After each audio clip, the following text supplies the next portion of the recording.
ఈరోజు దేవుని వాగ్దానం మత్తయి 8వ అధ్యాయం 5వ వచనం. యేసు కఫర్నాములో ప్రవేశించుచుండగా శతాధిపతి యొక్కడు ఆయనను సమీపించి, ప్రభు, నా ఇంట సేవకుడొకడు పక్షవాతంతో విపరీతమైన బాధపడుచు మంచము పట్టి ఉన్నాడు అని తెలుపగా, నేను వచ్చి వానిని స్వస్థపరుతును అని యేసు ఆ శతాధిపతితో పలికెను. దేవుడి వాక్యాన్ని దీవించునుగాక. ప్రార్థన.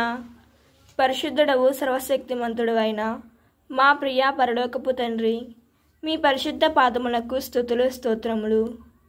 యేసయ్య, ఈరోజంతా మమ్ము మీ కృపలో కాపాడినందుకు మీకు స్తోత్రములు.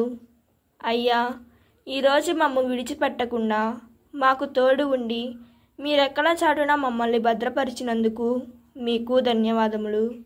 అయ్యా, ఈరోజు మా ప్రయాణాల్లో, మా పనుల్లో మా వెన్నంటి ఉండి మమ్ము కాపాడినందుకు మీ పరిశుద్ధ పాదములకు స్తోత్రములు.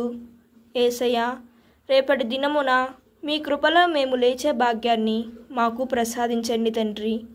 మీ చిత్తములో మా పనులు జరిగే భాగ్యాన్ని మాకు ప్రసాదించమని ప్రార్థిస్తున్నాము తండ్రి. ఆమెన్. God bless you.